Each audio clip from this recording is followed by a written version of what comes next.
کتاب الایمان والکفر اور کتاب الدعا میں وارد ہونے والے ابواب اور ان میں موجود احادیث کی شرح ذکر کی جا رہی تھی۔ ہم نے گزشتہ درس میں الکافی کے جس باب کا آغاز کیا وہ باب فطرت الخلق علی التوحید ہے کہ اس باب کے اندر تقریباً 4 احادیث پائی جاتی ہیں، تقریباً 5 احادیث پائی جاتی ہیں جن کو آپ کی خدمت میں تیزی سے ذکر کیا گیا، اور اس کے بعد آپ کی خدمت میں ابتدائی معلومات فطرت کے عنوان سے دی گئی۔ انسان کے لیے مختلف الفاظ کتب میں وارد ہوئے ہیں، ان میں سے ایک لفظ طبیعت ہے، غریزہ ہے، اور انہی میں سے ایک کلمہ فطرت ہے۔ کلمہ فطرت کا جہاں تک تعلق ہے تو کلمہ فطرت اپنے لغت کے اعتبار سے خلقت کے معنی میں آتا ہے، اور خاص انداز میں خلقت کو فطرت سے تعبیر کیا جاتا ہے۔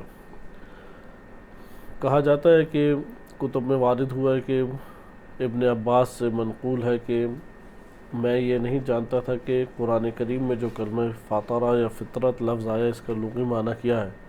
تو 2 عرب بدوؤں کو جو دیہاتی تھے ان کو لڑتے ہوئے دیکھا، ایک کنویں کے مسئلے کے اوپر لڑ رہے تھے۔ ایک کہتا ہے کہ انا فطرتو، میں نے اس کنویں کو بنایا ہے، دوسرا کہتا تھا نہیں میں نے اسے بنایا ہے۔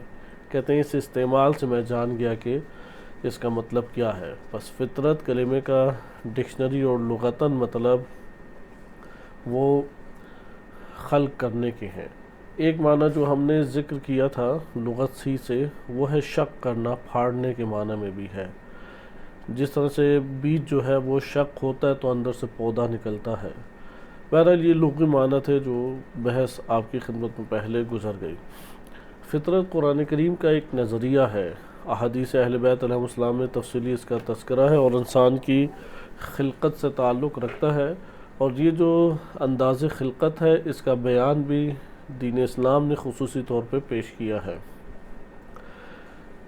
قرآن کریم کی ایک آیت ہے جس میں ارشاد باری تعالیٰ ہوتا ہے فطرت اللہ التی فطر الناس علیہا، کہ یہ اللہ کی وہ فطرت ہے جس کے اوپر اللہ نے لوگوں کو خلق کیا ہے۔ یہاں سے ہمارے پاس صحیح سند احادیث پیش کی گئی تھیں، اور اس کے مطابق کائنات میں کسی بھی سیارے پہ انسان ہو، ماضی کا ہو یا حال کا ہے یا مستقبل میں آئے گا، ہر انسان جب پیدا ہوتا ہے تو وہ فطرت کے ہمراہ پیدا ہوتا ہے۔ ادھر سوچنے کی بات یہ ہے کہ فطرت سے کیا مراد ہے۔ اس کا ایک تعارف ہم سابقہ دروس میں پڑھ چکے ہیں۔ مثلاً حدیث جو ہم نے پہلی پڑھی تھی صحیح سند روایت تھی امام صادق علیہ السلام سے، اس آیت کریمہ کی تفسیر پوچھی گئی کہ فطرت اللہ التی فطر الناس علیہا، اس سے کیا مراد ہے؟ تو امام علیہ السلام نے فرمایا توحید مراد ہے، یعنی توحید کے اوپر ہر بندے کو خلق کیا گیا ہے۔ اسی طرح سے دوسری روایت ہے، اس میں امام علیہ السلام فرماتے ہیں فطرت سے مراد ہی الاسلام، اسلام مراد ہے فطرت سے۔ اسی طریقے سے تیسری روایت تھی، تیسری روایت بھی یہی ہے کہ فطرہم جمیعا علی التوحید، اللہ نے تمام انسانوں کو توحید کے اوپر خلق کیا ہے۔ اب اس کے مفہوم کو مزید آج واضح کیا جائے گا۔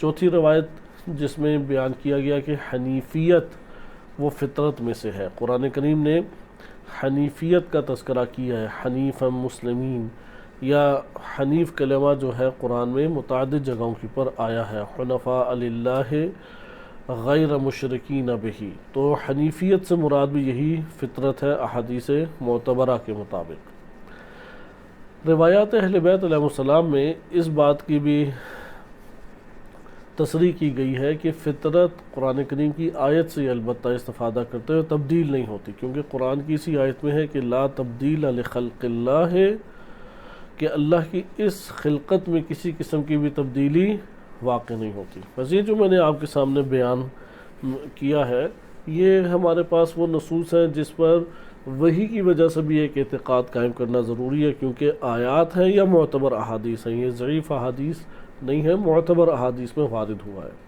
لیکن اس کے چند نکات ہم اسے جمع کر لیتے ہیں تاکہ ہم اس کو اب تشریحاً دیکھنے کی کوشش کریں۔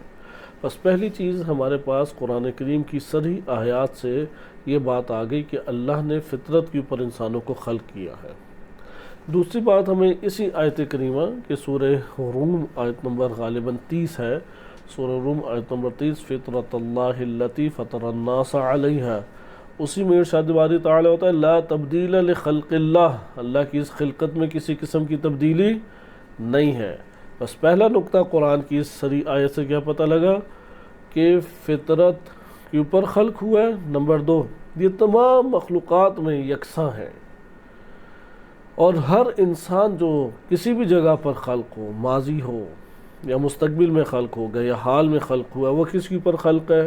وہ فطرت پہ، چاہے وہ مسلم ہے غیر مسلم ہے، جو انسان بھی ہے وہ فطرت کے اوپر خلق ہوا ہے۔ یہ 2 نقطے ہو گئے۔ نمبر 3، روایات اہل بیت علیہ السلام آ کے بیان کرتی ہیں کہ فطرت سے مراد توحید ہے، فطرت سے مراد اسلام ہے۔ اگر ہم تمام دیگر احادیث کو اگر لے کے آئیں تو اس سے ہمیں معلوم ہوگا کہ قیامت کے اوپر اعتقاد بھی فطرت پر ہے، عدل اور نبوت اور امامت پہ اعتقاد بھی فطرت کے اوپر ہی ہے۔ اسی لیے فطرت سے ایک تعبیر جو حدیث نمبر 4 میں اختیار کی گئی تھی کہ الکافی کی یہ روایت ہے اور سندن صحیح سند یہ روایت ہے کہ اس میں امام علیہ السلام نے بیان فرمایا کہ اللہ نے اپنی معرفت کے اوپر تمام انسانوں کو خلق کیا ہے، اور اس کے اوپر دلیل قرآن کریم کی آیت تھی وَإِذْ أَخَذَ رَبُّكَ مِن بَنِي آدَمَ مِن ظُهُورِهِمْ ذُرِّيَّتَهُمْ وَأَشْهَدَهُمْ عَلَىٰ أَنفُسِهِمْ أَلَسْتُ بِرَبِّكُمْ قَالُوا بَلَىٰ۔ یہ آیت دلالت کرتی ہے کہ اللہ نے سب سے اپنی ربوبیت کا اقرار لیا تھا۔ اب اس کی تشریح میں تھوڑا سا اختلاف ہے، بس ہمیں یہاں تک تو یہ نکات ہمارے لیے ابھی صرف جملات ہیں، ان کے کیا معنی دقیق بنتے ہیں یا فہم کی کیا زبان ابتدائی طور پہ ہو سکتی ہے، اس کو ہم آگے کوشش کریں گے کہ سمجھیں۔ لیکن پہلے یہ پھر دوبارہ میں تکرار کر دوں کہ ذہن نشین یہ معنی ہونے چاہیے تاکہ ہمارے اندر یہ انگیزہ ابھرے کہ میں اسے سمجھوں۔ یعنی فطرت کائنات کا ایک راز ہے، اس راز سے پردہ ائمہ اہل بیت علیہ السلام نے اٹھایا ہے۔ ہر انسان کی قبر جو ہے وہ اس کے علم کے مطابق وسعت رکھتی ہے، جس کا علم کم ہے وہ جتنے بھی کمالات کا مالک ہو اس کی سرزمین روح کم ہے، لہذا اس کی جنت بھی چھوٹی ہے، جہنم بھی اسی کے مطابق چھوٹی ہے۔ علم سے وسعت آتی ہے اور عمل سے سارے کی ساری چیزیں اگتی ہیں۔ عمل اگر انگاروں والا ہے تو پھر تو یہ انگارے ہی اگیں گے جسے جہنم کہتے ہیں، عمل اگر صالح ہے تو پھر جنت والی چیزیں جنت کا سامنا کرے گا۔ لہذا علم وسعت کا باعث بنتا ہے، علم زندگی کا باعث بنتا ہے، اور عمل اس زندگی کی رنگینی کا باعث بنتا ہے۔ قبر اور آخرت ہمارے لیے یعنی قیامت، آخرت کا اطلاق برزخ اور قیامت دونوں پر ہوتا ہے، برزخ اور قیامت وہ اس بات کا خلاصہ ہے۔ لہذا ہم جو فطرت کے عنوان سے یہ ٹاپک ڈسکس کر رہے ہیں اس کا فائدہ ہمیں کہاں پر ہے؟ ایک تو اعتقادی طور پہ ہمیں اعتقاد رکھنا واجب ہے شرعاً، کیونکہ قرآن کریم یہ بات بیان کر رہا ہے جب کہ فطرت اللہ التی فطر الناس علیہا لا تبدیل لخلق اللہ، کہ اللہ نے اس فطرت کے اوپر سب انسانوں کو خلق کیا اور اس خلقت میں کوئی تبدیلی نہیں۔ لہذا ہمیں یہ اعتقاد رکھنا لازم ہے کہ جو بھی انسان خلق ہوتا ہے، چاہے مسلم ہو یا غیر مسلم ہو، چاہے ماضی میں خلق ہوا ہو یا مستقبل میں خلق ہوگا یا آج کے دور میں، اس سیارے پر ہے یا کسی اور سیارے پر، وہ فطرت کے اوپر خلق ہوگا۔ یہ وہ مقدار ہے کہ جو قرآن سے واضح سامنے آتی ہے، کیونکہ قرآن اللہ کا کلام ہے، تواتر کے ساتھ ہم تک پہنچا ہے۔ اس جگہ پر سوال یہ پیدا ہوتا ہے کہ فطرت کا موضوع اگر ہم سمجھیں کہ نتائج کہاں نکلیں گے؟ یہ ایک دو باتیں آپ کی خدمت میں کر کے ہم تشریح میں وارد ہوتے ہیں۔ اگر فطرت کے بارے میں ہم جان لیں فہم کی زبان، البتہ کیونکہ جو ہم نے صرف ظاہری طور پہ جاننا ہے الفاظ کی صورت میں، وہ آیت کے اعتبار سے تو آپ جان گئے، اور روایت تیسرا ایک معنی بیان کر دیتی ہے کہ فطرت سے کیا مراد ہے؟ توحید اور اسلام۔ یعنی فطرت سے مراد ہے کہ توحید ذاتی، توحید صفاتی اور توحید افعالی یہ اللہ تعالیٰ نے سب کو پڑھا دی تھی۔ امامت کا نظریہ اللہ نے سب کو پڑھا دیا تھا، اقرار بھی سب نے لیا تھا۔ نبوت کا عقیدہ سب کو بیان کیا تھا، سب نے اقرار لیا۔ قیامت کا عقیدہ بیان کیا، سب نے اقرار لیا۔ لہٰذا اللہ تعالیٰ کی ذات الہ کے اعتبار سے، ربوبیت کے اعتبار سے اور صفات کمالیہ کے اعتبار سے ہر وہ فرد جو ماضی میں پہلے خلق ہوا یا مستقبل میں ہوگا، جو بھی خلق ہوتا ہے وہ یہ اقرار کر چکا ہے۔ یہ روایات اہل بیت علیہم السلام معنی بیان کرتی ہیں کہ وہ اقرار کر چکے ہیں، اور انہوں نے عالم ذر آپ کے، عالم اشباح کے، عالم ظل کہیں، مختلف نام اس طریقے سے آئے عالم کے اعتبار سے۔ اس میں تیسری چیز جو بیان کی گئی ہے کہ قرآن نے حنیفیت کو بھی یہ قرار دیا ہے، فطرت، سبقت اللہ، اسے بھی فطرت قرار دیا ہے۔ یہ میں نے جو 4-5 نام آپ کی خدمت میں بولے ہیں، یہ آپ کو اس کے اوپر روایات کثیر مل جائیں گی، یعنی آپ کو ایک بڑا مجموعہ روایات کا مل جائے گا جس میں کلمہ فطرت آیا ہے۔ آپ دیکھیں گے کہ فطرت سے مراد جو ہے کبھی توحید لی جا رہی ہے، فطرت سے مراد کبھی پورے اسلام کو لیا جا رہا ہے، فطرت سے مراد شریعت دین کو لیا جا رہا ہے، حتیٰ کہ روایات اہل بیت علیہم السلام میں ہے کہ الختان من الفطرہ، یعنی جو ختنہ انسان کرتا ہے فطرت میں سے ہے۔ البتہ یہ فطر ایک عید الفطر کے عنوان سے بھی آتا ہے، وہ ایک خلقت ہی کے، یعنی خلقت کے تقاضوں میں سے ہے، ہم اس قرآنی نظریے کے فطرے سے نہ لائیں، یعنی صرف روایات کا ایک استعمال میں بیان کر رہا ہوں، وإلا قرآن نے جو ذکر کیا ہے اسے روایات اہل بیت علیہم السلام وہ 2 طرح سے بیان کرتی ہیں۔ نمبر 1، قرآن روایات بیان کرتی ہیں توحید، بنیادی اعتقادات سے اور بنیادی اخلاقیات سے، لہذا یہ کبھی بھی کسی جگہ تبدیل نہیں ہوں گے۔ دوسرا بیان کرتی ہے عالم ذر سے، عالم اشباح سے، عالم ظل سے۔ یہ آپ کے پاس ظاہری دلائل اور جملات کے جو معنی ہیں وہ سامنے آئے، لیکن اس میں آپ دیکھ رہے ہیں کہ فہم کی زبان نہیں ہے، کیا ان چیزوں سے مراد ہے۔ ایک فہم کی زبان جو علماء نے بیان کی ہے وہ میں آپ کی خدمت میں بیان کروں گا، لیکن اس سے پہلے ہم یہ بات جان لیں کہ ہمیں اس ٹاپک کے پڑھنے کا نتیجہ کیا ملے گا، کیا ہماری زندگی پہ اس کا اثر ہے۔ ایک تو ہے کہ قرآن کے جو حقائق ہیں اس کا اعتراف کیا، اور اس کی وہ تشریحات جو معتبر احادیث میں وارد ہوئی ہیں اس کا بھی میں نے اطاعت اہل بیت علیہم السلام میں اعتراف کیا۔ دوسری چیز، اس کا ہمیں ایک بہت بڑا فائدہ اپنی تربیت کے اعتبار سے ملتا ہے، بہت بڑا فائدہ، یعنی تربیتی فائدہ اس میں موجود ہے، اپنے لیے بھی اور دوسرے کے لیے بھی، کیونکہ جب ہر انسان کو اللہ نے فطرت پہ خلق کیا ہے، اس کا یہ مطلب ہے کہ بنیادی اعتقادات اور خیر و شر اور بنیادی اخلاقیات وہ اس کے وجود میں قائم ہیں۔ اس نے گناہ کر کر کے اپنی فطرت کے اوپر بہت سارے حجاب ڈال لیے ہیں، ہم نے حجاب ہٹانے ہیں، ہٹائیں گے تو وہ فطرت خود ہی جاگ جائے گی۔ لہذا یہ ایک تربیتی فائدہ ہے، اپنا بھی اور دیگر افراد کے اعتبار سے بھی۔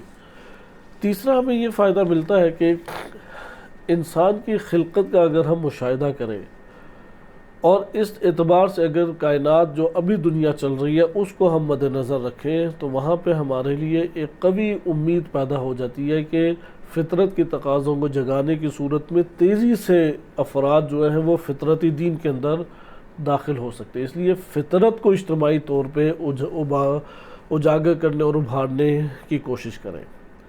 اگر ہم فطرتی تقاضوں کو معاشرے کے اندر اجاگر کریں گے، مثلا آپ تبلیغات کے لیے کسی جگہ جاتے ہیں، آپ نے بڑے طولانی منصوبے اپنے بنائے ہوئے ہیں، یہ کریں گے، فلاں کریں گے، فلاں کریں گے، یہ ٹاپک اگر کوئی سمجھتا ہے تو وہ اپنی منصوبہ بندی یا تدبیر وہ فطرت کو جگانے کے اعتبار سے کرے گا، یعنی کون سا عمل ہے جس سے ان کے حجاب، فطرت کے اوپر سے حجاب اٹھتے ہیں، بقیہ خود ہی، یعنی چنگاری اندر لگی ہوئی ہے، اسے ہوا کی ضرورت ہے، وہ آگ پکڑ لے گی، نہ یہ کہ ہم نے جا کے اس کے اندر کوئی چیز منتقل کر دینی ہے۔ اس لیے انبیاء علیہ السلام کا انداز تبلیغ وہ دیگر جو افراد ہیں ان کے انداز تبلیغ سے جدا تھا۔ انبیاء علیہ السلام انہوں نے آ کے بڑے بڑے مدارس اور یونیورسٹیز کھول کے تبلیغ نہیں کی۔ انبیاء علیہ السلام اپنے ہی بل بوتے کے اوپر کھاتے کماتے تھے، یعنی اپنے گھر کو اپنے مزدوری اور اپنی محنت کی اساس کے اوپر کسب حلال کر کے چلاتے تھے، لوگوں کے درمیان کردار کے ساتھ زندگی بسر کرتے تھے، کیونکہ سب سے بڑی تبلیغ کردار کے ساتھ ہے، سب سے بڑی تبلیغ، جیسا کہ روایات اہل بیت علیہ السلام میں تکرار سے یہ جملہ آیا ہے کہ کونوا دعاتاً للناس بغیر السنتکم، بغیر زبان کے تم لوگوں کے درمیان تبلیغ کرو۔ تیسری چیز جو ان میں ہمیں دکھائی دیتی ہے وہ غور و فکر کی طرف آمادہ کرتے تھے، یعنی علم کا ڈھیر کسی کے نفس میں لگا دینا یہ کامیاب تبلیغ نہیں ہے۔ کامیاب ترین تبلیغ کیا ہے؟ فطری تقاضوں کو اجاگر کرنا، یعنی تذکر دے، کیونکہ اندر تو توحید سے آشنا ہے، وہ ہم نے توحید سے آشنا نہیں کرانا، وہ جو آشنا اپنی خلقت کے اعتبار سے ہے اس آشنا توحید کو جگانا ہے اس کے وجود میں، اسے کہتے ہیں تذکر۔ وَذَكِّرْ فَإِنَّ الذِّكْرَ تَنفَعُ الْمُؤْمِنِينَ، آپ انہیں یاد دہانی کرائیں، یہ یاد دہانی مومنین کے لیے نفع بخش ہے۔ تذکر قرآن کریم کا ایک طولانی ٹاپک ہے، اس لیے قرآن کریم نے خود اپنے معارف کو بھی تذکر کا نام دیا ہے، اور نبی صلی اللہ علیہ وسلم و بقیہ انبیاء علیہ السلام ان کی بھی جو ذمہ داری لگائی ہے وہ بھی تذکر ہی ذمہ داری لگائی ہے۔ یہ بات جب ہمارے لیے آشکار ہو گئی کہ ہمیں کہاں فائدہ ہوتا ہے، کہ ایک بنیادی اعتقادات کی دنیا ہماری کمال کی طرف جاتی ہے، دوسرا ہمیں خود کو تربیت کے عنوان سے فائدہ ہوتا ہے، یا اپنے گھر میں بچوں کی تربیت کے حوالے سے ہم اس پہلو کو مد نظر رکھ سکتے ہیں، تیسرا معاشرے کے اندر اپنے وظیفے کو انجام دینے کے حوالے سے ہم ایک بڑا قدم اٹھا سکتے ہیں۔ آئے اب ہم اس کی شرح کی طرف جاتے ہیں کہ اس فطرت سے کیا مراد لیا جا سکتا ہے۔ اس میں یہ ذکر کرتے ہیں کہ فطرت جو ہے وہ انسانی خلقت کا لازمہ ہے، یعنی آپ نے آٹا دیکھا ہوگا، آٹے کے عناصر ہوتے ہیں گندم، آپ اس کے اندر جب آٹا گوندتے ہیں، گوندنے کی وجہ سے آپ بالفرض اس کے اندر نمک بھی ڈال دیتے ہیں، بالفرض ایک، اب جو آٹا تشکیل پایا ہے وہ در حقیقت گندم سے تشکیل پایا ہے، لیکن نمک کی جو آمیزش اس کے اندر ہوئی ہے وہ ابتدا میں ہوگی یا نہیں؟ کیا اس کو کسی مرحلے میں آٹے سے جدا پھر کیا جا سکتا ہے گوندنے کے بعد؟ یعنی کہ اسی طریقے سے اس کو قرار دیا گیا ہے فطرت کو بھی، کہ انسان کو جب اللہ سبحانہ و تعالیٰ نے بنیادی طور پہ خلق کیا تو اس کے ساتھ ایک عنصر کو ساتھ جوڑ دیا، یعنی بعض چیزوں کی معرفت اور معلومات اس کو عطا کر دی۔ اس کو ایک اور مثال سے امام خوئینی رحمۃ اللہ علیہ نے چہل حدیث میں الکافی کی اسی ایک روایت کو سرنامہ کلام بنا کے اس کی شرح کی ہے، خوبصورت شرح ہے۔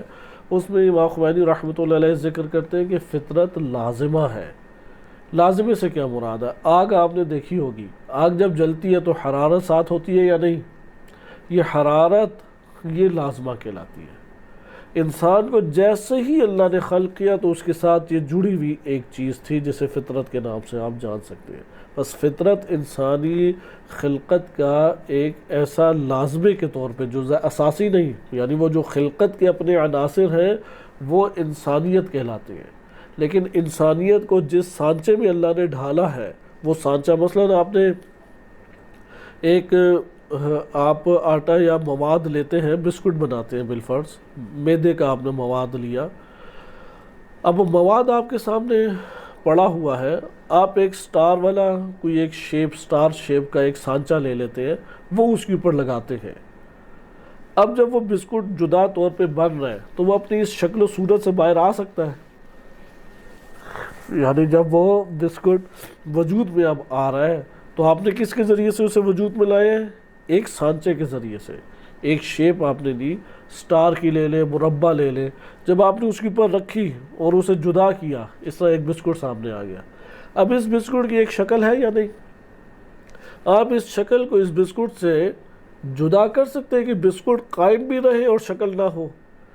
بننے کے بعد نہیں آپ کر سکتے۔ یہ جو شکل آپ کے سامنے ہے اس کو کہتے ہیں فطرت کے سانچے میں انسانیت کو ڈھالا، یعنی انسانیت کا جب خمیر بنایا جا رہا تھا اور اللہ تعالیٰ نے انسان کے خمیر کو بنانے کے بعد جب ایک شکل دی تو اس فطرت کے سانچے میں ڈھال کے بیان کیا۔ یہ ایک زبان ہوگی جو علماء نے ذکر کی ہے، اس سے آپ کو یہ پتہ لگ گیا کہ ہر انسان وہ فطرت کے سانچے میں ڈھلا ہوا ہے۔ اب اس سانچے میں یا اس خمیر، اس کے اندر جو فطرت کا ایک عنصر داخل کر دیا گیا ہے، اس سے جدا کبھی بھی نہیں ہو سکتا، لیکن اس کو دبا سکتا ہے۔ پوشیدہ کر سکتا ہے لیکن جدا کبھی بھی نہیں ہو سکتا، وَإِلَّا انسان باقی نہیں رہے گا۔ بالکل اسی طریقے سے جیسے آنکھ اور اس کی نیلاہٹ ہے یا سیاہ پن ہے، اب آنکھ کے سیاہ پن کو اگر ابھی آپ زائل کریں آنکھ باقی رہے گی یا آنکھ ختم ہو جائے گی؟ اسی طریقے سے فطرت ہے، اگرچہ وہ انسانیت کے ان اجزاء کی مانند نہیں ہے لیکن وہ اس طریقے سے انسانیت کے ساتھ آغاز خلقت میں ہی متصل کر دی گئی ہے یا اس میں ڈھال دی گئی ہے کہ اس کو اس سے جدا نہیں کیا جا سکتا۔ یہ ایک زبان ہوگی۔ اس کی دوسری ایک اور زبان میں میں مثال دیتا ہوں جو پہلے بھی عرض کی گئی تھی لیکن ذہن میں معنی لانے کے اعتبار سے مہم ہے۔ آپ اگر 3-4 بیج لیں، سیب کا بیج ہے، ناشپاتی کا بیج ہے، دونوں قریب قریب ظاہری طور پہ لگتے ہیں، اسے آپ بو دیں مختلف جگہوں پہ، آپ اس کے لیے تمام رکاوٹیں ہٹائیں کہ جو اسے اگنے نہ دے اور تمام وہ وسائل مہیا کریں جس سے اس کی نشوونما ہو سکے، تو کیا ہو سکتا ہے ناشپاتی کے اندر سے سیب نکل آئے؟ ناشپاتی کے بیج سے سیب کبھی نکلے گا؟ نہیں۔ اور سیب کے بیج سے کبھی ناشپاتی نکلے گی؟ نہیں۔ کیوں نہیں نکلے گی؟ کیونکہ اس کے اندر اس کو خاص خلقت میں پرو دیا گیا ہے۔ جب یہ ہمارے پاس نقطہ آ گیا تو اس سے ہمیں پتہ لگا انسانیت کو بھی اسی طرح سے اللہ تعالیٰ نے خلق کیا ہے کہ اگر انسانیت کی اساس کے اوپر ایک شخص کی اپنی تربیت یا نشوونما ہو، یعنی نشوونما ہو، تو اندر سے کیا نکلے گا؟ انسان نکلے گا۔ لیکن اگر بیرونی طور پہ کچھ ایسی چیزیں داخل ہو جائیں اور وہ اپنی اندرونی اساس کے اوپر نہ نشوونما پا سکے تو یہاں پہ انسان نہیں نکلے گا۔ یعنی جب بھی اگر ایک شخص جس نے انسان بننا تھا انسان نہ بنے تو اس کا یہ مطلب ہے کہ وہ اپنے اندر کی اساس کی پر نشوونما نہیں اس نے پایا، اپنے وجود کی ہے، یعنی وہ جو فطرت کی اساس کی پر نشوونما نہیں پایا۔ یہ آپ کے پاس 2 بیان ہو گئے جس میں آپ نے فطرت کا ایک نوع جائزہ لیا۔ ہم اب اس سے آگے بڑھتے ہیں کہ فطرت سے مراد کیا ہے۔ فطرت سے یہاں پہ جو روایت اہل بیت علیہ السلام ہمارے سامنے ہے اس کے اوپر دقت کریں تو ہمارے پاس یہ چند معنی آ جاتے ہیں۔ ان میں سے پہلی چیز ہے کہ اللہ تعالیٰ نے اپنی توحید سے آشنائی وہ فطرت کے طور پہ آغاز ہی میں کرا دی۔ اس کا اب کیا نتیجہ نکلے گا؟ اس کا نتیجہ یہ نکلے گا ہم ایک چیز کے بارے میں کئی طرح سے آشنائیاں پیدا کرتے ہیں، اسے ذرا توجہ سے ملاحظہ کرنے کی ضرورت ہے۔ ہم ایک چیز کے بارے میں کئی طرح سے آشنائیاں پیدا کرتے ہیں۔ مثلا غور و فکر کر کے ایک دفعہ جانا ہم نے ایک دفعہ جانا ایک چیز کو وجدانی طور پہ، اندر ایک چھٹی حص جسے آپ کہتے ہیں، یا اندر ایک احساس انسان کے وجدانی طور پہ احساس ہوتا ہے، یہ بھی آشنائی کا طریقہ کار ہے۔ ایک دفعہ ہم نے جانا نقلی طور پہ، قرآن نے آ گیا، ہم نے پڑھا، تسلیم کر لیا، سمجھ آئی یا نہیں آئی یہ ایک الگ بات ہے، ابھی ہم نے تسلیم کرنا چونکہ وہی ایک خالص کی بنیاد پہ جو پاکیزہ ترین منبع ہے وہاں سے ہمیں اس کی خبر دی گئی ہے۔ انہی میں سے ایک ہے فطرت کی معلومات۔ فطرت کی معلومات ان سب سے جدا ہے، لہذا فطرت کی معلومات انسان کے لیے اول ہمیشہ واضح ہے۔ فطرت کی معلومات کے لیے انسان کو نہ غور و فکر کی ضرورت ہے، فطرت کی معلومات کے لیے نہ انسان کے لیے کسی اور جگہ سے جاننے کی ضرورت ہے۔ نمبر 3، فطرت کی جو معلومات ہے وہ کبھی انسان سے جدا نہیں ہو سکتی، انسان کے وجود کے اندر وہ اس طریقے سے رکھ دی گئی ہے کہ گویا کہ وہ اس کی خلقت کے آغاز کے بنیادی عناصر کے صورت میں ہے۔ اب ہمارے یہاں سے جب یہ بات سمجھ گئے کہ فطری جو معلومات ہیں وہ فطری معلومات عقلی معلومات نہیں ہیں، عقل وہ ہوتی ہے کہ نہیں تھا آپ نے عقل کی وجہ سے کسب کیا، فطری معلومات مکاشفے کی معلومات نہیں ہے کہ جو ہمیں مکاشفات عرفانی اور تزکیہ نفس کی صورت میں حاصل ہوتے ہیں، فطری معلومات وہ وجدانیات بھی نہیں ہے کہ جسے علم منطق میں بیان کیا جاتا ہے کہ گزشتہ درس میں ہم جان چکے ہیں۔ اسی طریقے سے فطری معلومات جو ہے وہ اس طور پہ بھی نہیں ہے کہ انسان کو باہر سے اندر ڈالا جاتا ہے، ایسا نہیں ہے۔ فطری معلومات کیا ہے؟ ان معلومات کو انسان کے خمیر کے ساتھ گوندھ دیا گیا، یعنی جب ہمارا انسانیت کا خمیر بنایا جا رہا تو اس میں یہ معلومات چھڑک دی گئی اور پھر گوندا گیا. اس لیے اب وہ معلومات اور ہم ایک ہی ہیں. ان معلومات کو جو ذکر کیا جاتا ہے یہاں پہ فطرت کی بات آ جاتی ہے. اس لیے ہم کہہ سکتے ہیں انسان جب اس دنیا میں آیا 100% سفید کاغذ کی مانند نہیں تھا. 100% سفید کاغذ نہیں تھا، بلکہ ظاہراً سفید کاغذ ہے، لیکن ایسا سفید کاغذ کہ اس سفید کاغذ کے باطن کے اندر بنیادی معلومات پہلے سے درج ہے. یہ بات جب ہمارے لیے ثابت ہو گئی، اس سے آگے ہم چلیں وہ معلومات کیا ہے. پھر اس کا یہ مطلب ہے کہ فطرت کا تعلق معلومات کی قبیل سے ہے، معرفت کی قبیل سے ہے، آشنائی کی قبیل سے ہے. کیونکہ ابھی تک ہماری جو گفتگو چلی اس میں اختتام یہی ہو رہا ہے توحید. امام علیہ السلام نے فرمایا توحید. لیکن یہ غلط فہمی ہم تھوڑا سا دور کریں تو بہتر ہے. معرفت اور پہچان جو ہے وہ ہر مرحلے میں ہوتی ہے، لیکن مجرد معلومات نہیں ہے. یہ انسانی جو عناصر ہیں ان کے ساتھ خالص طور پہ جوڑ دی گئی ہے. دیکھیں بعض اوقات معرفت یا ایک علم کا حصول انسان کو حواس خمسہ کے ذریعے سے ہوتا ہے. یہاں پہ وہ یہ بات جانتا ہے کہ یہ پہلے میرا نفس ان معلومات سے خالی تھا، اب میرے ساتھ معلومات کا تعلق جڑ گیا. لیکن مجرد معلومات ہے، معرفت ہے فقط. بعض اوقات عقلی معلومات لیتا ہے، خیالی معلومات لیتا ہے، وہمی معلومات لیتا ہے، وجدانی معلومات لیتا ہے. یہ ساری وجدانی معلومات کو اگر ترک کرے انسان کسب کر رہا ہے. بعض ہے کہ جو اس کے وجود کے اندر ڈالی جاتی ہے، جیسا اتقوا اللہ ویعلمکم اللہ، تقوی الہی اختیار کرو. قرآن کی آیت اللہ تمہیں تعلیم دے گا. تعلیم اس کے وجود میں ڈالی جاتی ہے جسے مکاشفات کہتے ہیں. یہ فطری معلومات یہ جدا ہے. فطرت کیا ہے؟ وہ ان سب سے جدا نوعیت ہے. فطرت ہم کہہ سکتے ہیں وہ سرزمین ہے جس کے اوپر انسانیت کو خلق کیا گیا. اب اس سرزمین اور انسانیت میں فرق نہیں لایا جا سکتا.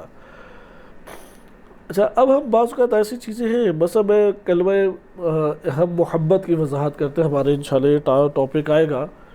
جب محبت کسی سے کی جاتی ہے تو اسے محبوب کا علم ہوگا یا نہیں ہوگا؟ یقیناً اسے محبوب کا علم ہوگا تو محبت کرے گا. اسی طریقے سے جب وہ محبت کرے گا تو اسے اپنے محبت کرنے کا علم ہوگا یا نہیں؟ یہاں پہ معرفت محبت کی اساس پہ حاصل ہو رہی ہے. اس لیے بہت سارے ایسے امور ہوتے ہیں کہ ہمیں ایک شے کی معرفت یا ایک شے کا علم وہ حاصل رہتا ہے. یہاں پہ اس لیے یہ جو بات ادھر کی جا رہی ہے کہ معرفت ہے، معلومات ہے، اس طور پہ نتیجہ ٹھیک ہے کہ کچھ معلومات ہے، لیکن یہ معلومات سے کچھ آگے کی بھی بات ہے. جیسے معلومات کا ہمیشہ کوئی نہ کوئی سبب ہوتا ہے. ہم ادھر کہہ سکتے ہیں کہ یہ جو ہم فطرت کے نام سے معلومات کہہ رہے ہیں اس کے بھی کچھ اسباب ہیں، کیونکہ انسانی وجود کے اندر کوئی ایسی چیزیں رکھ دی گئی ہیں کہ وہ چیزیں وجود میں آنے کی وجہ سے معلومات بھی حاصل ہو رہی ہیں. یہ ہم ایک نوع کہہ سکتے ہیں. وہ کون سی چیزیں ہیں؟ اسی کے اوپر ہمارے گزشتہ درس میں اختتام بھی ہوا تھا اور اسی کو میں آپ کے سامنے آج البتہ مختصر پیش کروں گا. وہ چیزیں یہ ہے کہ ان میں سے سب سے پہلی چیز ہے کہ انسان کو خوبصورتی اور جمال سے محبت ہے. ہم کلمہ جمال جب بولتے ہیں تو کلمہ کمال ساتھ ہے. کمال نہ ہو تو کوئی زیبائی نہیں ہے. جیسے یہ مادی دنیا میں کمال سے محبت جو ہے نا، کمال سے محبت مادی دنیا میں بھی پائی جاتی ہے، یعنی مادی دنیا کے اعتبار سے بھی ہمارے لیے ہے، خیالی دنیا کے اعتبار سے بھی ہے، وہمی دنیا میں بھی ہے، عقلی دنیا میں بھی ہے، اور اس کے مافوق جو کائنات ہے اس کے اندر بھی ہے. لہذا ہم یہاں پہ یہ کہیں گے کہ فطرت اللہ تعالیٰ نے جب توحید کی اوپر یہ سب پاک ہے، کوئی نہیں عدلہ کی طرف سے. لیکن ادھر آپ مسئلے کو سمجھ رہے ہیں کہ ہم جب ان روایات کی طرف آتے ہیں تو ہمیں ایسا محسوس ہوتا ہے کہ شاید فطرت سے مراد فقط اعتقادی معلومات جو اعتقاد کی سطح کے اوپر پہنچی گئی ہیں، اور انہی اعتقادی معلومات کو ہمارے خمیر کے ساتھ گوندھ کے اللہ تعالیٰ نے بنا دیا، اور ہم اس کا اقرار پہلے لے چکے ہیں.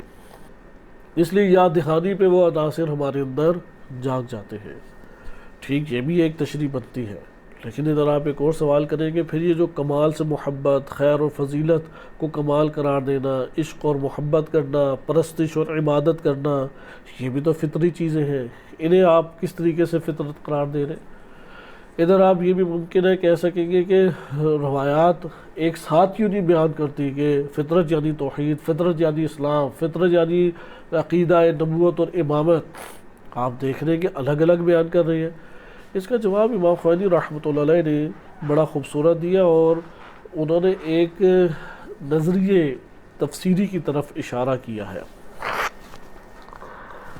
لیکن وہ انشاءاللہ ہماری گفتگو میں کسی مورد میں آئے گا۔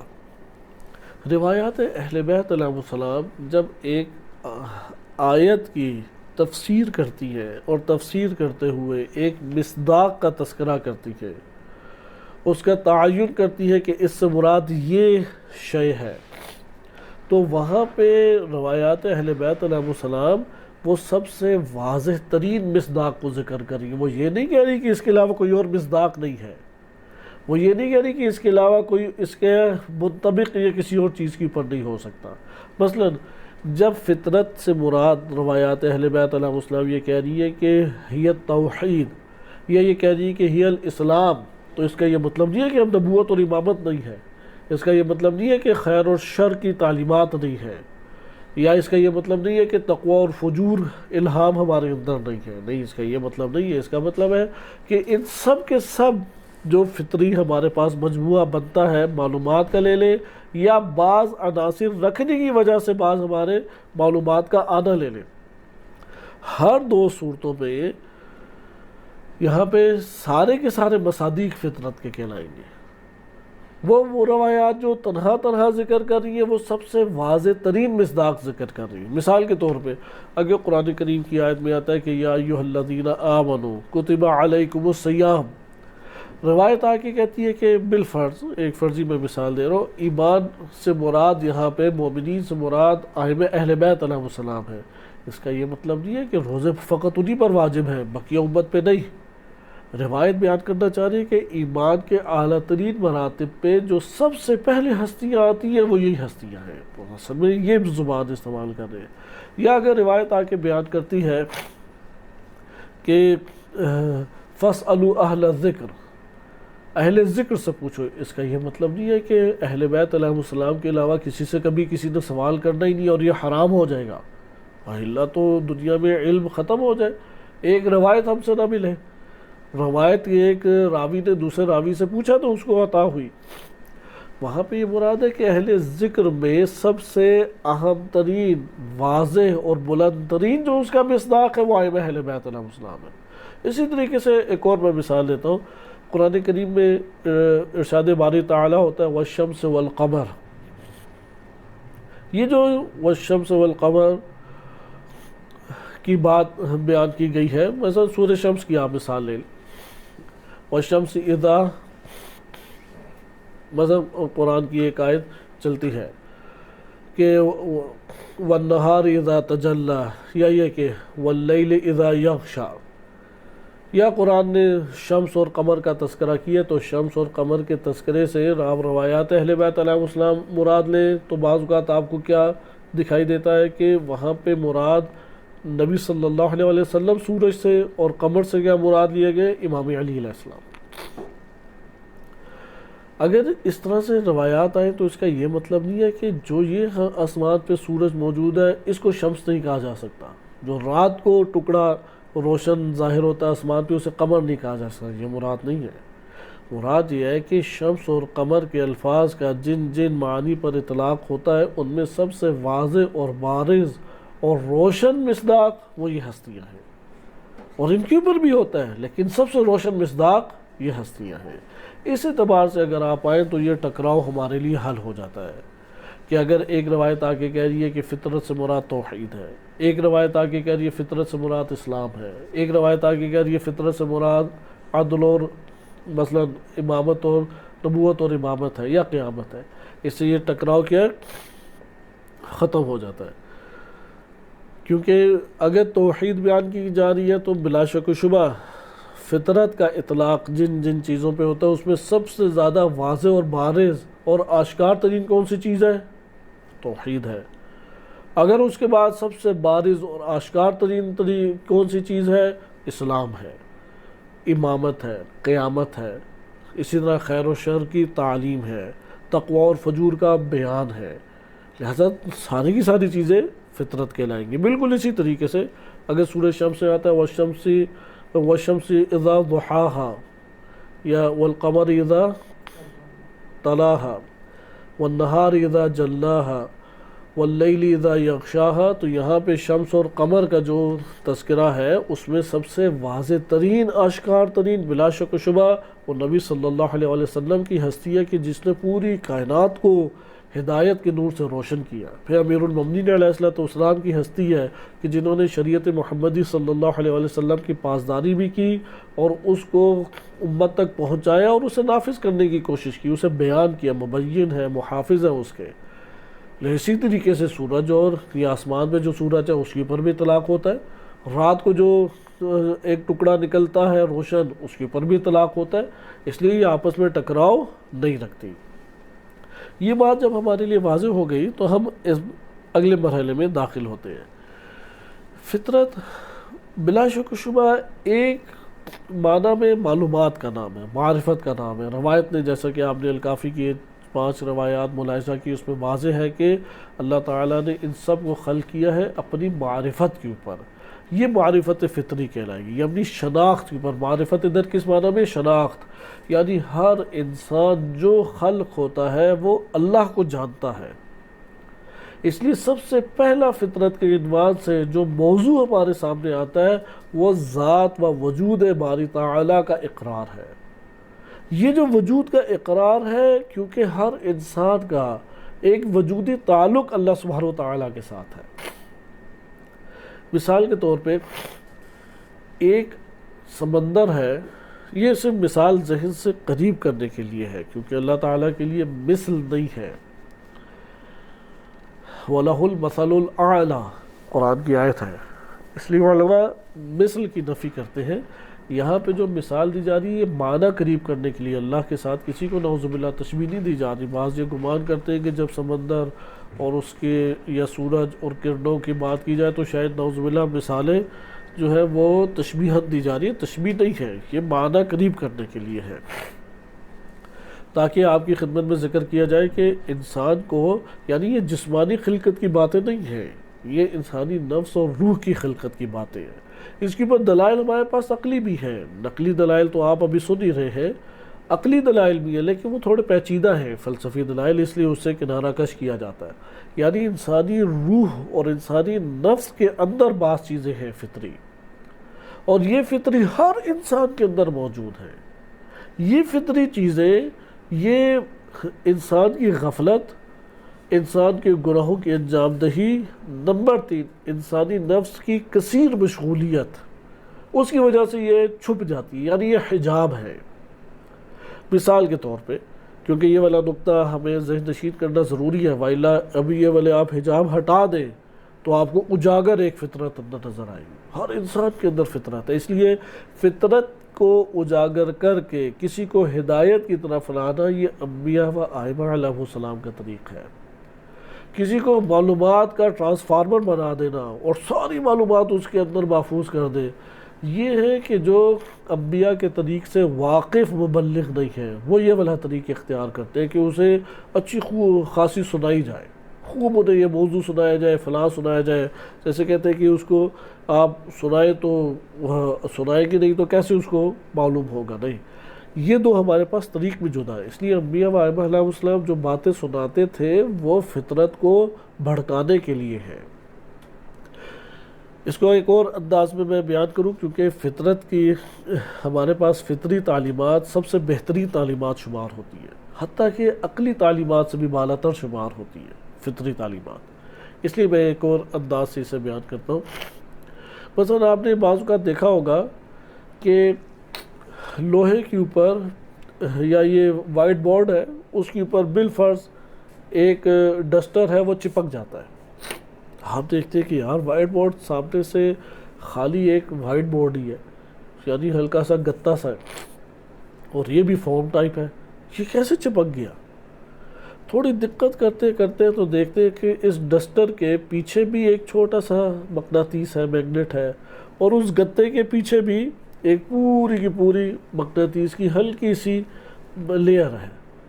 تو اس نے دونوں نے چپکا دیا۔ اگر ایک طرف بھی وہ لیئر نہ ہوتی میگنیٹ کی تو چپک جاتا۔ فطرت اسی کا نام ہے۔ اللہ تعالیٰ نے جب روحوں کو خلق کیا، ان کا خمیر گوندا گیا، ان کے مجرد طور پہ جب اللہ تعالیٰ نے انہیں وجود دیا تو اس کے اندر ایک چپ رکھ دی ہے، یہ چپ فطرت کہلاتی ہے۔ اور اب اللہ نے انبیاء بھیجے، کتابیں نازل کی، حوادث دکھائے عبرت کے لیے، عقل استعمال کرنے کا حکم دیا۔ یہ ساری کی ساری چیزیں اس وقت فائدہ دیں گی جب وہ چپ کے ساتھ تعلق پیدا کر لیں۔ اگر اس فطرت کی چپ سے تعلق پیدا نہ کرے، آپ ہزار دلائل دیں وہ نہیں مانے گا اللہ تعالیٰ کو، آپ ہزار اسے دلائل دیں وہ نہیں عقیدہ نبوت اور امامت کے اوپر آئے گا۔ لہذا آپ نے ملاحظہ کیا کہ یہ فطرت کی چپ ہے جس کی وجہ سے وہ کھینچتا ہے۔ یہ روایات اہل بیت علیہ السلام نے یہ مطلب بیان کیا، اور آپ گزشتہ درس میں سن چکے ہیں کہ اگر اللہ نے یہ فطرت نہ رکھی ہوتی کوئی اللہ کا اقرار نہ کرتا۔ اس کا ایک اور نتیجہ پھر ہمارے سامنے آیا۔ اگر کوئی شخص انبیاء علیہ السلام کا انکار کرتا ہے، اللہ کو نہیں مانتا، نعوذ باللہ، یا انبیاء کا انکار کرتا ہے، تعلیمات الہیہ کا انکار کرتا ہے، یا کسی نے یہ اقرار کیا ہوا ہے لیکن فسق و فجور کی زندگی کو اختیار کرتا ہے، خیانت کی زندگی کو اختیار کرتا ہے، غفلت کی زندگی کو، عیش و عشرت کی زندگی کو اختیار کرتا ہے، ان سب چیزوں کا کیا مطلب ہے؟ اس سب چیزوں کا مطلب ہے کہ اس کی فطرت پہ حجاب در حجاب ہے، ربط نہیں قائم ہو رہا، دونوں معلومات کا کیا ربط آپس میں قائم نہیں ہو پا رہا۔ ہم کیا کام کریں؟ کیونکہ یہ معلومات اپنی جگہ پہ محفوظ ہیں، جو بیرونی ہیں، وہ اندرونی مسئلے کو حل کریں۔ وہ کیوں ربط قائم نہیں ہو رہا؟ رکاوٹ کہاں پہ ہے؟ آیا رکاوٹ یہ ہے کہ اللہ کی طرف سے انبیاء نہیں آئے؟ آیا رکاوٹ یہ ہے کہ اوصیاء نہیں آئے، یا کتاب نازل ہوئی، یا عقل اللہ نے نہیں دی؟ کہاں پہ رکاوٹ ہے؟ یا عبرت کے لیے حوادث اللہ نے نہیں زمین کے اوپر ایجاد کی ہے؟ اسے سختیوں میں نہیں ڈالا، نعمتوں میں اللہ نے مبتلا نہیں کیا، ساری چیزیں تو کی ہیں۔ آپ کہیں گے رکاوٹ اندر ہے، اور وہ رکاوٹ کیا ہے؟ کئی آپ چیزیں لے سکتے ہیں، بنیادی ہم کہہ سکتے ہیں 2 سے 3 چیزیں ہیں۔ ان میں سے پہلی چیز جو رکاوٹ بنتی ہے انسان کے لیے، ایک عام صالح انسان کے لیے بھی رکاوٹ بن جاتی ہے، وہ اس کے نفس کی شدید مشغولیت ہے۔ جس انسان کا نفس شدید مشغول رہے وہ اپنے اندر فطری تقاضوں کے اوپر حجاب در حجاب لے گا۔ مثال کے طور پہ میں یہاں پہ بیٹھا ہوا ہوں، گھر میں ایک میرے مسئلہ ہے، گھر میں مسئلہ کوئی بیمار ہے، بچہ بیمار ہے، دوسرا مسئلہ ہے گھر چیزیں بھی پہنچانی ہیں، تیسرا مسئلہ ہے فلاں بندے نے جو مجھے کام ہے اس نے مجھے فون کر لینا ہے اور مجھے انجام دینا ہے، چوتھا مسئلہ ہے میں نے پڑھائی کرنی ہے، پانچواں مسئلہ ہے میں نے فلاں کرنا ہے، چھٹا مسئلہ فلاں چیز ہے۔ وہ اپنے ارد گرد دیکھے گا تو کتنی 10-20 چیزوں نے اسے جکڑا ہوا ہے۔ یہ 10-20 چیزیں حجاب بھی ہیں اس کے لیے، اور یہ اس کی توجہ نہیں، فطری تقاضے اس کے بھڑکنے نہیں دیتی۔ یہ جو کثرت سے نفس کی تعلقات ہیں، وابستگیاں ہیں نفس کی، یہ نفس کی تمام وابستگیاں قیدیں بھی ہیں فطرت کے تقاضوں کے اوپر۔ لہٰذا ان وابستگیوں کو جتنا ضعیف کرے، اگر ترک تو ہم 100% نہیں کر سکتے، بالآخر اجتماعی وظائف ہیں ہمارے، 100% ترک نہیں کر سکتے، لیکن جتنا ضعیف کریں اور جتنا کم کر دیں۔ اس لیے روایات میں آیا ہے کہ تم کسی کے ساتھ بیٹھتے ہو اور بیٹھنا لازم ہے تو واجب حد تک بیٹھو، جتنا تمہارے لیے لازم تھا، اس سے زیادہ نہ ادھر بیٹھو، وہ وابستگی پیدا کرے گا، وہ خود ہی ایک حجاب بن جائے گا۔ بس میں تعلیم کے ساتھ وابستہ ہو گیا، ادھر امتحان بھی دینا ہے، ادھر کورس بھی بہت زیادہ ہے، صحیح طرح سمجھ بھی نہیں آیا تھا، اصطلاحات بھی بڑی زیادہ ہیں، یہ ساری 3-4 چیزیں اب علم ہے یا نہیں؟ اور ہمارے لیے علم دین بھی ہے، یہی علم دین حجاب بن جاتا ہے، کیونکہ اس نے مشغول کیا ہوا ہے، وہ فطرت کے ساتھ تو تعلق نہیں پیدا ہو رہا اور اللہ کے ساتھ بھی تعلق پیدا نہیں ہو رہا۔ لہٰذا جب فطرت کے اوپر حجاب چڑھنا شروع ہو جائیں تو یہاں پہ بیرونی جو ہمارے پاس ہے چیزیں، وہ ہمیں کوئی پھل اور نتیجہ نہیں دیں گے۔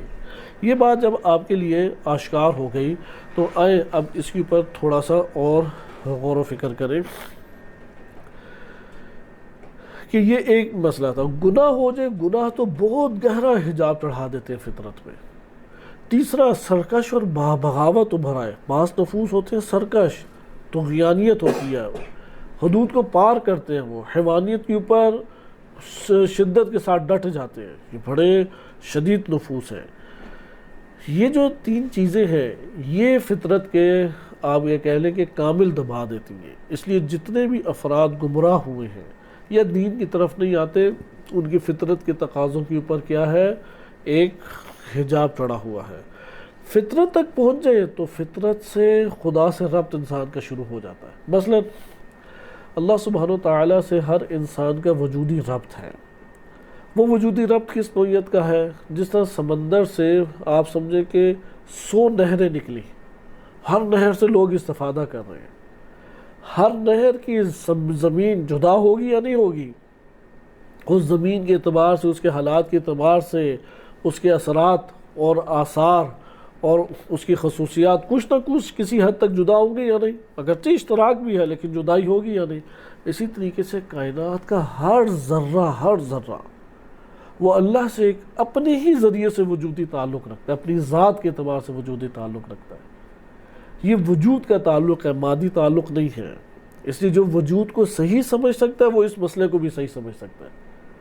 ایک اشتراک ہے ہم سب میں، لیکن ہم سب ایک اعتبار سے جدا ہیں. صرف ہم نہیں، ہر ذرہ کائنات کا جدا ہے اس اعتبار سے. اس کا وجودی ایک اللہ تعالیٰ سے تعلق ہے، وہ وجودی شناخت اللہ کی رکھتا ہے اس تعلق کی وجہ سے. یہ تعلق فطری ہے. عرفان اس وجودی تعلق کو بیان، بالکل اسی طرح جس طرح ہر انسان کے ہاتھوں کی لائنیں ایک جیسی نہیں ہیں، آنکھوں کے جو ہے نقش ایک جیسے نہیں ہیں، اسی طریقے سے ہر کائنات کا انسان وہ ایک الگ اللہ سے وجودی تعلق رکھتا ہے. اور وہ وجودی تعلق کبھی بھی اس کا نہیں کٹے گا، وَإِلَّا وہ باقی نہیں رہے گا. یہ جو وجودی تعلق ہے، توحید جب کہا جاتا ہے سب سے پہلی فطری توحید، یعنی آپ یہ کہ فطرت تک پہنچ گئے خزانے تک پہنچ جائیں گے. اس لیے بعض نے تشریح بھی اس حدیث کی یہ کی ہے، من عرف نفسہ عرف ربہ. جس نے اپنے نفس میں فطرت کو جان لیا اس نے اپنے رب کو بھی جان لیا، کیونکہ اللہ نے فطرت کے اوپر تو انسان کو خلق کیا اور فطرت میں سارے اقرار لیے ہوئے. لیکن وہ اقرار کس معنی میں؟ ایک تشریح ہمارے پاس آتی ہے اور سب کو ہال میں جمع کیا تھا اسٹیج پہ، نعوذ باللہ، خداوند متعال تشریف لایا، کہا کہ الستو بربکم، کیا میں تم لوگوں کے رب نہیں ہوں؟ سب نے کہا قالوا بلا، کیوں نہیں آپ. یہ توحید سے سازگار، توحید اہل بیت علیہ السلام سے سازگار یہ تفسیر نہیں ہے کہ ایک ہال میں سب کو جمع کر کے ان سے ایک لبیک اللہم لبیک کا نعرہ لگوا لیا جائے. یہ تفسیر عرفا کی تفسیر ہے. وہ ہے کہ وجودی کنال سے سارے تعلق رکھتے ہیں. وجود کے بعد جب شناخت، دوسری شناخت ہے کمال کی شناخت. یہ جو شناخت کمال ہے یہ بہت اہمیت کی حامل ہے. اس کمال شناخت کمال کی وجہ سے ہر انسان، یعنی اللہ سبحانہ وتعالی وہ صفات کے اعتبار سے، افعال کے اعتبار سے ہر شے سے اوپر کمال رکھتا ہے. اس لیے اس کمال کو تھوڑا کھولنے کی ضرورت ہے. انشاءاللہ اگر ہمیں موقع ملا ہم اگلے درس میں ایک اور چیپٹر شروع کریں گے، لیکن اس کو آہستہ آہستہ تھوڑا بہت کھولتے جائیں گے. لیکن پہلی چیز ہمیں سمجھ آ گئی، کیونکہ ہم توحید کے سارے پہلو نہیں کھول سکتے. ہم ان روایات کی تشریح میں ادھر تک ہی پہنچ سکتے ہیں کہ فطرت ایسی چپ ہے ہمارے پاس کہ اگر کسی نے فطرت کے ساتھ بیرونی دنیا کو ملا دیا بس وہ کامیاب ہو گیا. بالکل اسی طرح اگر سیب اپنے اندر کی اساس کے اوپر نشوونما پائے حتماً سیب کا درخت بنے گا. اگر ناشپاتی اپنے اندر کی اساس کے اوپر نشوونما پائے حتماً اس کے بیج سے ناشپاتی نکلے گی.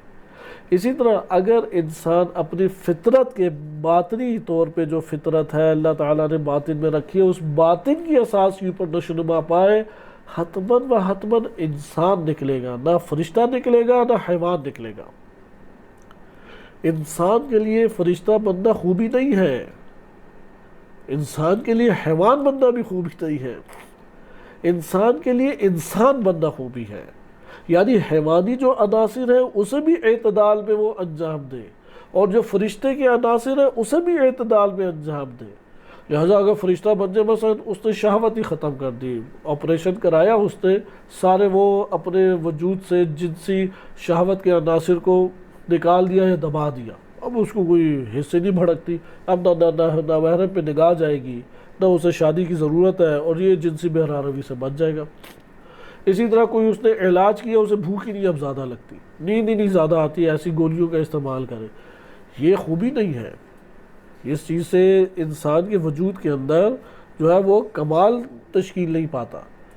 کمال یہ ہے کہ نہیں، وہ جنسی عناصر جیسے اللہ نے اس کے جسم میں خلق کیے تھے وہ برقرار رہے، وہ بھڑکے، آزمائش میں مبتلا ہو، اب حرام کا شکار نہ ہو۔ یہاں پہ حیوان بننے سے روکے گا۔ اب ملک، اسی کو ملک کہتے ہیں، نہ اس کی جنسی خواہش ہے، نہ اسے نیند آتی ہے، نہ وہ پیٹ بھر کے کھانے کا شوقین ہے، نہ اسے کوئی اور محفلوں کے اندر گپ شپ اچھی لگتی ہے، اسے کیا کہیں گے؟ فرشتہ۔ فرشتہ بننا تو خوبی نہیں ہے، یہ تفریطی صورت ہے۔ حیوان بننا بھی خوبی نہیں ہے کہ جہاں پہ اسے اچھی غذا نظر آئے وہ پہلے کھائے پھر پوچھے کہ یہ بطخ یا طوطا حلال تھا یا حرام تھا، یہ بھی کوئی خوبی نہیں ہے کہ کھانے کے بعد سوال پوچھے۔ حیوانی صورت بھی صحیح نہیں۔ درمیان میں انسان وہ ہوتا ہے کہ جو انسانیت کو اجاگر کرے۔ انسانیت کب اجاگر ہوگی؟ جب فطرت کی اساس کے اوپر اس کی نشو نما ہو۔ فطرت کی اساس پہ نشو نما میں پہلا مطلب کیا فطرت میں آتا ہے؟ توحید۔ توحید میں پہلا مطلب کیا آتا ہے؟ وجودی تعلق اللہ سے۔ یہ وجودی تعلق ہے کہ جب مرے گا انسان، مشرک بھی ہو تو اللہ کی بارگاہ میں اعتراف کرے گا، کیونکہ پہچانتا تھا اندر۔ اب وہ حجاب ہٹ گئے۔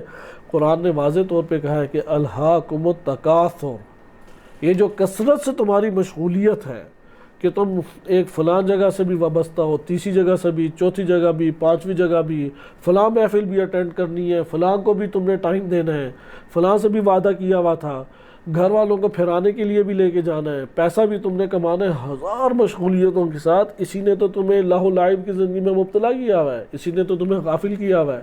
یہی تو سب سے بڑا حجاب ہے فطرت کے اوپر۔ اس لیے کم کر دو وابستگیاں اور ضعیف کرو اسے۔ قوی ربط فطرت کو دبانے میں، تو فطرت ختم تو ہوتی نہیں ہے، دبانے میں کا سبب بنے۔ اور گناہ آ جائے تو گناہ تو اندھیرے ہیں، بڑا سخت حجاب ہے، بڑا شدید حجاب ہے۔ اس حجاب کی اساس کے اوپر نہیں ہو سکتا کہ فطرت جاگ اٹھے۔ لہٰذا یہاں پہ انبیاء علیہ السلام آئے، تزکیہ نفس کیا انہوں نے۔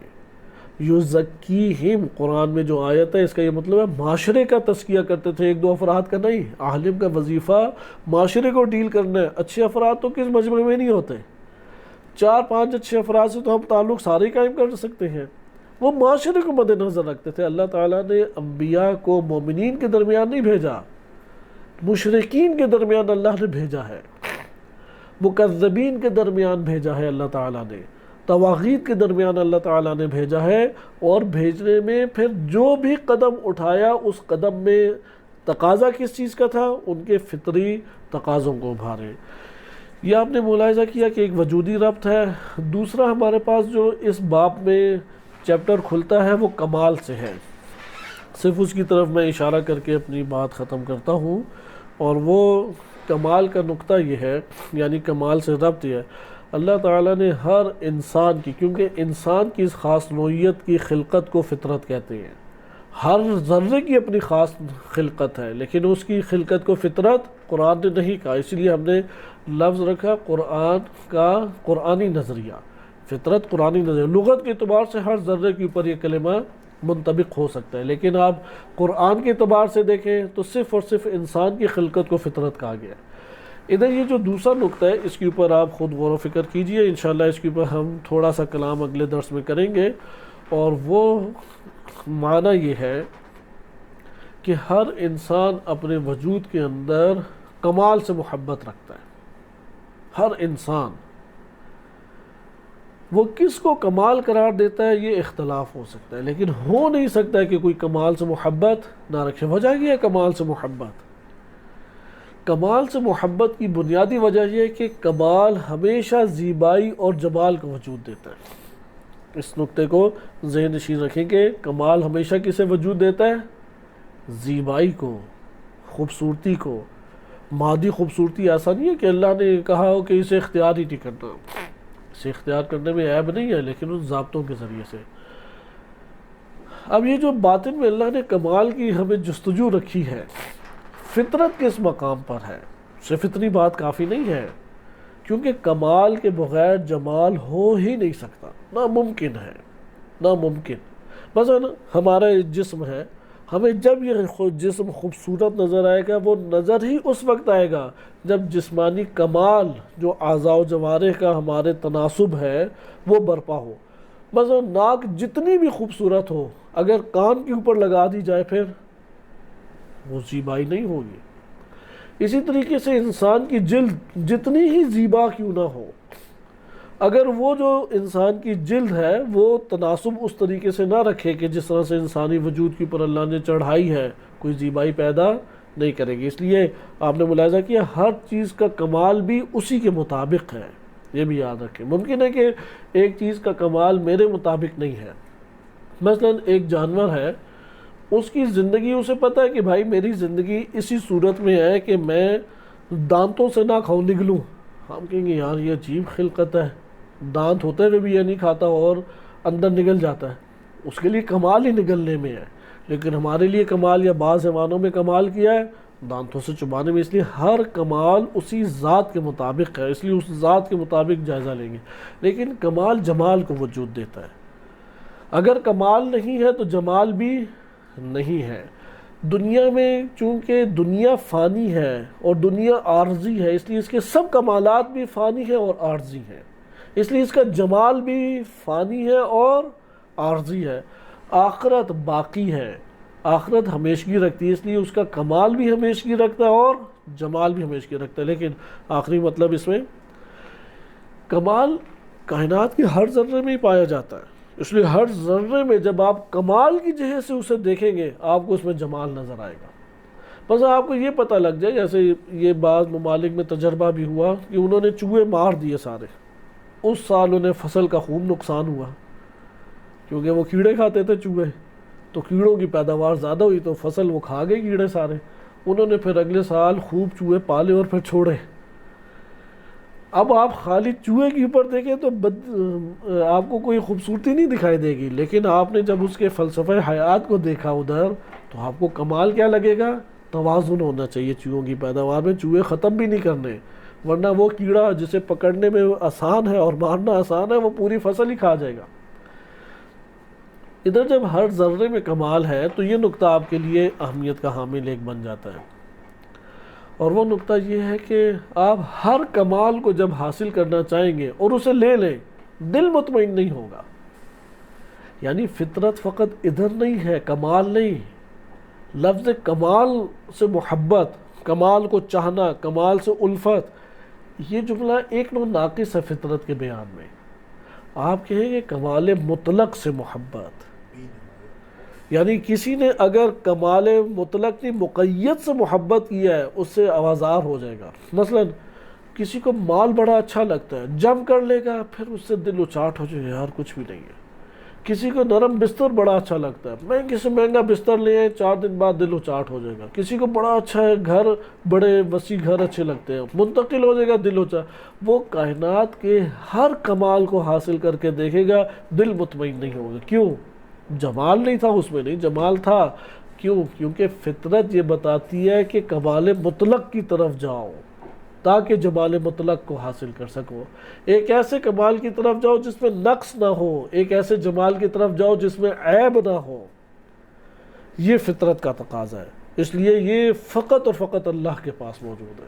کمال مطلق اللہ کے پاس ہے، جمال مطلق بھی اللہ کے پاس ہے۔ اسی لیے قرآن کی یہ آیت ہے الا بذکر اللہ تطمئن القلوب، کہ اللہ کے ذکر کے علاوہ بھی قلوب آگاہ و مطمئن نہیں ہو سکتے۔ صرف اللہ کا ذکر ہے کہ جو دلوں کو مطمئن کرتا ہے۔ کیوں؟ کیونکہ آپ جس بھی جمال کو لے کے آئیں گے اس سے تھک جائیں گے، کیونکہ فطرت کا تقاضا کیا ہے؟ ایک ایسا کمال تم لوگ جس میں نقص نہ ہو۔ جب کمال میں نقص نہیں ہوگا اس کمال کو ہمیشہ نفس چاہے گا۔ اس کمال کے علاوہ جس کمال کو بھی لے کے آئیں گے، نفس اس کی شناخت کر لے اور پا لے تو احساس کرے گا یہ ناقص ہے۔ احساس جب کرے گا یہ ناقص ہے اس سے پھر آوازار ہوگا، اس سے وہ کنارہ کش ہوگا۔ لیکن جب ایسے کمال کی طرف جائے گا کہ جس کمال میں کوئی نقص نہیں ہے، یہاں تازگی، یہاں پہ تراحت، یا انسان کو ایک احساس ہوگا آسودگی کا، سکون کا احساس ہوگا، آرامش کا احساس ہوگا، یہ انسان کے وجود میں جو احساسات ہیں یہ کمال مطلق سے وابستہ ہیں۔